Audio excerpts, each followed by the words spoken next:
علم کے چراغ روشن ہوتے رہیں گے، ان روشنیوں کے سلسلے پھیلتے رہیں گے انشاءاللہ۔ رمضان المبارک کی ہر ساعت ہمارے لیے باعث برکت، باعث رحمت، باعث مغفرت اور باعث نجات ہوگی۔ آج تھوڑا سا ہمارے سیگمنٹ میں آپ کو اگر تبدیلی محسوس ہوگی تو اس کی وجہ خاص یہ ہے، کہتے ہیں کوئی اہل علم شخص بڑی مشکل سے ملتا ہے اور اس کی صحبت اگر نصیب ہو جائے تو ہر شخص خوش نصیب ہو جاتا ہے۔ ہم نے بھی یہ چاہا کہ آج یہ خوش نصیبی میں اور نور فاطمہ بھی وصول کریں، ہمیں اللہ تعالیٰ نے یہ موقع عنایت فرمایا ہے تو اس موقع کو ہاتھ سے نہ جانے دیں۔ بطور خاص سیالکوٹ سے تشریف لائے معروف و مشہور عالم دین محترم مولانا قبلہ عمران بشیر صاحب، السلام علیکم۔ ہم آپ کو خوش آمدید کہتے ہیں۔ معروف عالم دین ہیں اور بے شمار بار آپ نے انہیں اسکرین پر دیکھا ہوگا۔ آج ان کی یہاں موجودگی اور آمد میں سمجھتا ہوں یہ اللہ تعالیٰ کی طرف سے ہمارے لیے تحفہ خاص ہے، تو بہت خوش آمدید کہتے ہیں۔ ان کی ایک اور شناخت اور پہچان یہ ہے کہ بہترین مبلغ ہیں، اور کیوں نہ ہوں کہ یہ جن کے شاگرد ہیں وہ پاکستان کے لیے باعث عظمت ہیں، وہ پاکستان کا افتخار ہیں، وہ پاکستان کا سرمایہ ہیں۔ مولانا طارق جمیل صاحب، آپ ان کے شاگرد خاص رہے ہیں، بہت قربت آپ کو نصیب ہوئی اور آج ہمیں یقیناً آپ کی گفتگو میں وہ جھلک نظر آئے گی۔ تو سب سے پہلے میری جانب سے، پوری انوار رمضان کی ٹیم کی جانب سے، ہمارے چینل کی جانب سے رمضان المبارک کی ساعتوں کی مبارکباد کے ساتھ ہم آپ کو خوش آمدید کہتے ہیں۔ بہت شکریہ۔ بالکل، اور میری جانب سے بھی آپ کو خوش آمدید، جیسے سر نے پہلے ہی کہا ہے کہ پوری ٹیم کی جانب سے۔ علامہ صاحب، آج کا جو ہمارا موضوع ہے وہ معاشرے میں بڑھتی ہوئی برائیوں سے ریلیٹڈ ہے، کہ جو معاشرے میں آج کل ہم دیکھ رہے ہیں چاروں طرف برائی ہی برائی پھیلی ہوئی ہے، اگر اچھائی ہم دیکھیں تو وہ گنتی کے برابر رہ گئی ہیں۔ تو میں جاننا چاہوں گی کہ جو معاشرے میں بڑھتی ہوئی برائیاں ہیں اس میں جو ہمارا نوجوان طبقہ ہے اور اس میں جو بے حیائی بڑھ رہی ہے، اس کے کیا اسباب ہیں اور اس کی روک تھام کس طرح سے ممکن ہے؟ بسم اللہ الرحمن الرحیم، نحمدہ ونصلی ونسلم علی رسولہ الکریم۔ سب سے پہلے تو میں یہ گزارش کروں گا کہ آقا علیہ الصلوۃ والسلام نے ہمیں کچھ باتوں کا بڑی تاکید سے حکم فرمایا ہے۔ میری بہن نے بڑے اچھے انداز میں، بعض دفعہ نا ہمارے جو مقررین ہوتے ہیں، میزبان ہوتے ہیں، وہ سوال امت کی طرف سے کر رہے ہوتے ہیں اپنی طرف سے پیش کرتے ہوئے، ایسی میری بہن نے یہ سوال کیا ہے کہ ہمیں یوں لگتا ہے، میں یہ ہر زبان پہ آپ کو یہ نظر آئے گا کہ بے حیائی بڑھ گئی، بے حیائی بڑھ گئی۔ آقا علیہ الصلوۃ والسلام نے اس کی بہت سخت مذمت فرمائی ہے۔ فرمایا کبھی یہ نہ کہو کہ لوگوں کا ایسے ہو گیا، لوگ بیڑا غرق ہو گیا، لوگوں کا تباہی ہوگی، لوگ بے حیا ہو گئے، نہیں۔ فرمایا جو یہ جملہ کہتا ہے انما ہلک الناس، کہ لوگ ہلاک ہو گئے، وہ لوگ نہیں ہلاک ہوئے، وہ خود ہلاک ہو گیا۔ کیا بات کی! اس لیے قرآن پاک کے بالکل ابتدا میں جو فرمایا نا ہدی للمتقین، کہ ہدایت ملے گی تو متقی لوگوں کو ملے گی۔ حضرت امام حسین سے پوچھا گیا کہ قرآن کے بالکل سٹارٹ میں ڈیڈ لاک لگا دیا گیا کہ متقیوں کو صرف ہدایت ملی، تو متقی کہتے کس کو ہیں؟ ساری امت نے آقا علیہ الصلوۃ والسلام کے قدموں میں بیٹھ کر تقویٰ سیکھا۔ آپ وہ ہستی ہیں جنہوں نے آقا علیہ الصلوۃ والسلام کے کندھوں میں بیٹھ کر تقویٰ سیکھا، تو تقویٰ ہے کیا؟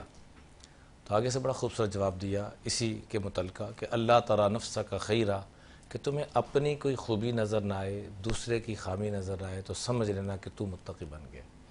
گزارش یہ ہے کہ لوگ کہاں کھڑے ہیں اس کو ہم بعد میں سٹینڈ کریں گے، میں کہاں کھڑا ہوں سب سے پہلے میں نے اس کو دیکھنا ہے۔ لوگ کیا کر رہے ہیں اس کو بعد میں اس چیپٹر کو کھولیں گے، میں کیا کر رہا ہوں۔ میری اگر ابھی موت آ جائے، میرا ابھی اگر بلاوا آ جائے، تو کیا میں حیا والا ہوں؟ کیا میں متقی ہوں؟ اس لیے امام الانبیاء جو رشد و ہدایت کا منبع، جو اخلاق کا وہ پیکر، کہ اللہ تعالیٰ آنے سے پہلے تعارف کروا رہے ہیں کہ میرے محبوب تشریف لا رہے ہیں، اور وہ ایسے پیغمبر ہیں جہاں انسانیت کے اخلاق کی انتہا ہوگی، وہاں سے میرے مصطفیٰ کے اخلاق کی ابتدا۔ کیا کہیں، بے شک۔ اور وہ ایسا روزہ رکھیں گے، ہم تو مہینے کا روزہ رکھتے ہیں، تو میرے جو محبوب ہوں گے وہ ایسا روزہ رکھیں گے کہ وہ آخری سانس تک روزہ چلے گا۔ پوچھا گیا یا رسول اللہ وہ کس روزے کی بات ہو رہی ہے جو اللہ جل جلالہ آپ کے متعلق کہہ رہے ہیں؟ تو فرمایا لا یقول الخنا، میرا محبوب آخری سانس تک روزہ رکھے گا کہ ان کی زبان سے کبھی کسی کو تکلیف دینے والی بات نہیں نکلے گی. کیا کہنے، سبحان اللہ. اللہ تعالیٰ سے دعا ہے کہ اس اخلاق کا کوئی ذرہ ہمیں نصیب فرما دے. تو سب سے پہلی چیز یہ ہے کہ امام الانبیاء اتنا بڑا رتبہ ہونے کے باوجود یہ فرمایا کرتے تھے اولاً اوصی نفسی بتقوی اللہ ثم ایاکم. سب سے پہلے میں اپنے آپ کو تقوی کی، اللہ کے معاملے میں ڈرنے کی وصیت کرتا ہوں، پھر تمہیں کہتا ہوں. پہلی گزارش تو میں یہ عرض کرنا چاہوں گا. باقی رہ گیا معاملہ حیا کی ہر دور میں ضرورت ہے، اور گناہوں سے بچنے کی، توبہ استغفار کی ہر دور میں ضرورت ہے. اگر ہم صرف حیا کو تھوڑا سا سمجھ لیں تو بڑا معاملہ آسان ہو جائے. ہم کہتے ہیں ہم بڑے حیا والے ہیں. حیا کا لفظ نکلا کہاں سے، اس کی تھوڑی سی ڈیٹیل میں عرض کرنا چاہوں گا. حیا کا لفظ حیتن سے نکلا ہے. حیتن عربی میں سانپ کو کہتے ہیں. جیسے سانپ کو دیکھ کر انسان سہم جاتا ہے، فرمایا جب جب گناہ کرنے لگے تو اللہ کے ڈر کی وجہ سے یہ سہم جائے. یہ ہے حیا والا انسان، یہ ہے با حیا عورت، یہ ہے با حیا مرد. دوسرا رہ گیا معاملہ کہ ہر دور میں، چاہے اس سے 1000 گنا ہم آگے چلے جائیں یا پیچھے چلے جائیں، ہر دور میں اللہ تعالیٰ نے ایک فارمولہ طے کر دیا، لقد کان لکم فی رسول اللہ اسوۃ حسنہ، بے شک کہ اندر کو حسین کرنا ہے. جیسے آپ نے یہ سیٹ بڑا خوبصورت بنایا ہوا ہے. ہر انسان کی کوشش ہوتی ہے کہ میں خوبصورت سے خوبصورت کپڑے پہنوں، خوبصورت جوتا پہنوں، خوبصورت موبائل یوز کروں. اللہ نے نعمتیں دی ہیں، ضرور استعمال کرنا چاہیے، لیکن کیا ہم نے یہ فکر بھی کیا کہ میرا اندر بھی حسین ہو جائے، میرا اندر بھی خوبصورت ہو جائے، حسن والا ہو جائے؟ تو قرآن پاک میں فرمایا کہ اندر کو حسن والا کرنا چاہتے ہو تو لقد کان لکم فی رسول اللہ اسوۃ حسنہ، میرے محبوب کی حسن والی زندگی کو اپنانا ہوگا.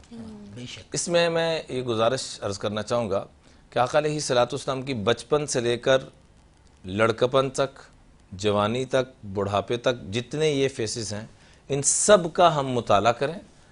حضور نے خود فرمایا کہ اپنی نسلوں کو 3 چیزیں دے دو، تمہاری نسلیں کبھی بھی نہیں بھٹکیں گی. 3 چیزیں، ادبوا اولادکم 3 خصال، حب نبیکم وحب اہل بیتہ وتلاوت القرآن. حضور کی محبت، حضور کے گھرانے کی محبت علیہ الصلوۃ والسلام، اور قرآن پاک کی تعلیمات کی محبت.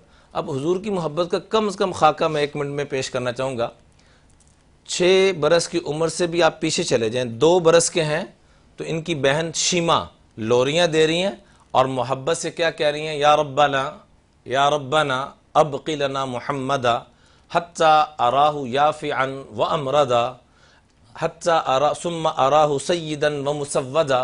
اے میرے رب، میرے اس بھائی کو ہمیشہ باقی رکھنا رہتی دنیا تک، اور حتیٰ کہ میں اس کو گبرو جوان دیکھوں، ایسا ہمت والا اور ایسا برکتوں والا دیکھوں، اور سرداریاں ان کے قدموں میں ہوں، میں اس چیز کو دیکھوں. یہ بچپن میں بہن شیما لوریاں دے رہی ہے، اور بڑے ہو کے بھائی جان اپنی بہن کو جو محبت دے رہے ہیں کہ اپنی یا ایھا المزمل والی چادر اتار کے ان کے لیے بچھائی جا رہی ہے. کیا کہنے. تو یہ بچپن سے ہم دیکھیں. پھر 6 سال کی عمر میں آج ہمارے بچوں کے ہاتھوں میں موبائل ہے. آقا علیہ الصلوۃ والسلام نے بنو عدی کے تالاب کے اندر اس وقت 6 سال کی عمر میں تیراکی کو سیکھا، سوئمنگ کو سیکھا. اور آج ڈاکٹر کیا کہتے ہیں کہ بڑی سی بڑی ورزش ایک طرف، سوئمنگ جس بچے کو یا جس میل فیمیل جو بھی سوئمنگ کی طرف آتا ہے وہ ہزاروں بیماریوں سے بچ جاتا ہے. سبحان اللہ. آگے 10 سال کی عمر میں آتے ہیں، آئے تو جناب خواجہ ابو طالب کی کفالت میں، لیکن وہاں جا کے خود ان کے کفیل بن گئے، اور 10 سال کی عمر میں بکریاں چرا رہے ہیں، 10 سال کی عمر میں لوگوں کے کام آ رہے ہیں، اور بکریاں چرا کے گھر کا گزارا کر رہے ہیں. آج ہمارے بچے موبائل کی فٹ بال گیم سے نہیں نکل رہے. فٹ بال جا کے کھیلنا تھا ہم نے کیا کہتے گراؤنڈ میں، میدان میں، وہ بھی ہم نے موبائل پہ شروع کر دیا.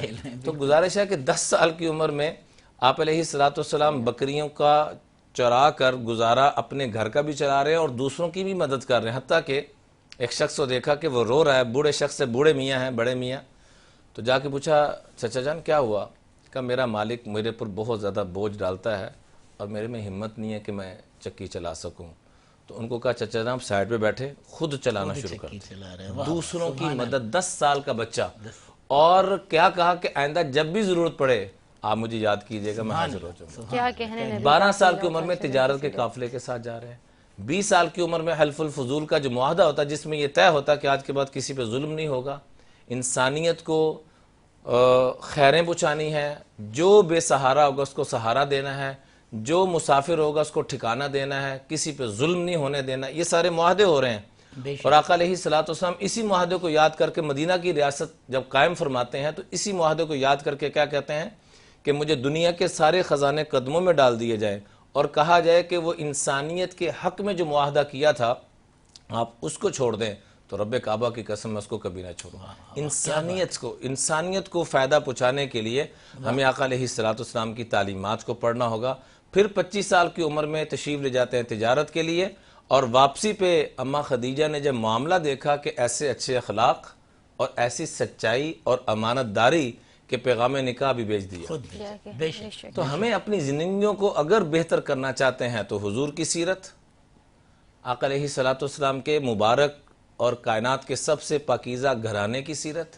واہ اماں خدیجہ کا نام ایک لقب ہے طاہرہ، کہ نہ اسلام سے پہلے کوئی ایسی غلطی ہوئی، نہ اسلام کے بعد ایسی کوئی غلطی، ہمیشہ پاکیزگی کی زندگی۔ سبحان اللہ تجارت، بزنس، ہم اپنی فیمیل کو بھی اللہ کا واسطہ ہے کہ جو آپ کہہ رہے ہیں کہ معاشرے میں برائیوں، اس کی ایک وجہ یہ بھی ہے کہ ہماری فیمیل جب بیوہ ہو جاتی ہیں یا مطلقہ ہو جاتی ہیں پھر جاب کا سوچتی ہیں، پھر بزنس کا، پہلے کیوں نہیں ہم سکھاتے اپنی بیٹیوں؟ کیا خوبصورت بات ہے۔ شرعی تقاضوں کو پورا کرتے ہوئے ہم اپنی بیٹیوں کو تجارت سکھلائیں۔ اماں خدیجہ جب کائنات کی سب سے اونچی ہستی ملکہ ہے، وہ جب تجارت فرما رہی ہیں تو ہماری بیٹیوں کو یا ہماری بہو کو کیا ایشو ہے کہ وہ تجارت شرعی تقاضوں کو پورا کرتے، دوسروں کا منہ دیکھنے کی بجائے ہم تجارت کی۔ بہت خوب حضرت، آپ یہ علمی اور ادبی اور معلوماتی گفتگو جو ہے یہ ہمارے لیے واقعی ایک بہتا ہوا ایسا دریا ہے۔ میں آپ سے ایک بات پوچھنا چاہوں گا جو آپ کا خاصہ بھی ہے اور خصوصی طور پر اس حوالے سے آپ مشہور و معروف بھی ہیں، جانے پہچانے جاتے ہیں، سیرت طیبہ کو حروف تہجی میں جو آپ بیان کرتے ہیں، میں چاہوں گا کہ ہمارے سننے والے یہ ضرور سماعت فرمائیں۔ وہ میں بلکہ ریکویسٹ کروں گا کہ ہم اپنے بچوں کو یہ ضرور، جہاں بھی جاتا ہوں دوست احباب بڑی محبت کے ساتھ یہ حکم کرتے ہیں، لفظ محمد صلی اللہ علیہ وآلہ وسلم رب کو یہ اتنا نام پسند ہے کہ اس کا ترجمہ کہ یہ بھی بنتا ہے کہ جس کی سجن بھی تعریف کرے دشمن بھی تعریف کرے۔ واہ واہ، تو الف سے لے کے یا تک جب ان حروف کی باری ہے جس سے پورا قرآن لکھا گیا، پوری سیرت لکھی گئی، پوری احادیث لکھی گئی، جب ان کی باری آتی ہے تو لکھنے والا کیا کہتا ہے کہ یہ بھی اپنا حصہ ڈال رہے ہیں، حالانکہ سب کچھ لکھا ہی نہیں سے گیا لیکن الگ سے آ کے اپنا حصہ ڈال رہے ہیں۔ الف نے کہا اللہ کا نبی آ رہا ہے، با نے کہا بانی اسلام آ رہا ہے، تا نے کہا تاجدار حرم آ رہا ہے، سین نے کہا سروت والا آ رہا ہے، جیم نے کہا جلیل القدر آ رہا ہے، ہا نے کہا حبیب اللہ آ رہا ہے، خا نے کہا خاتم النبیین آ رہا ہے، دال نے کہا دلوں کو جوڑنے والا آ رہا ہے، زال نے کہا ذالک الکتاب آ رہا ہے،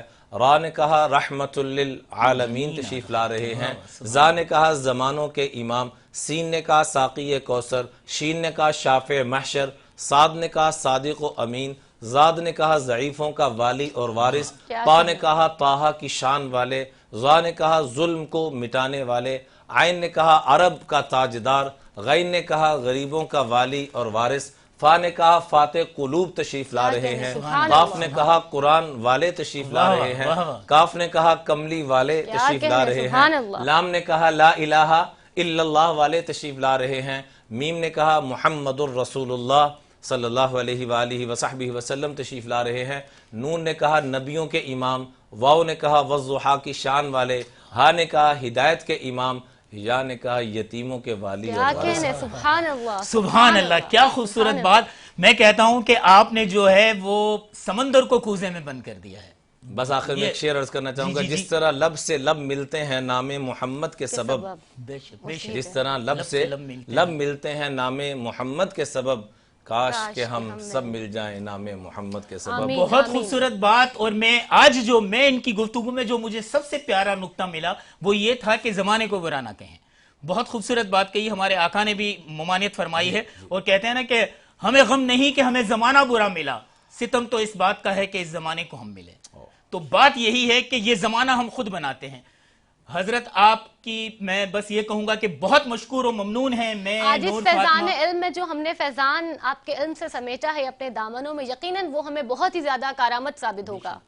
بے شک، اور میرے خیال سے نور جی تو نہیں چاہ رہا کہ ہم جائیں، لیکن ڈھیر سارے سیگمنٹ ہیں۔ حضرت صاحب ہم دعا کریں گے کہ ہمیں رمضان میں ایک اور بار اللہ آپ کو یہاں لائے اور ہمیں آپ کی صحبت نصیب ہو. آمین. اللہ تعالیٰ ہم ہم سب سب کو حرمین شریفین میں بھی اکٹھا فرمائے. آمین. اور ہمارے لیے خصوصی دعا کیجیے گا کہ اللہ ہم دونوں کو بھی باقی سب کو بھی جو ہمیں سن رہے ہیں دیکھ رہے ہیں اپنے محبوب اور اپنے گھر کی زیارت اذان کے بعد تلبیہ ضرور پڑھا کریں اور اپنی زندگی کا معمول بنا لیں کہ جب بھی گھر سے نکلیں 2 نفل پڑھ کے نکلیں اور یا توابو، اے بہت زیادہ صلح کرنے والے، توبہ قبول کرنے والے، مجھ جیسے گناہگار کی توبہ کو بھی قبول کر لیں.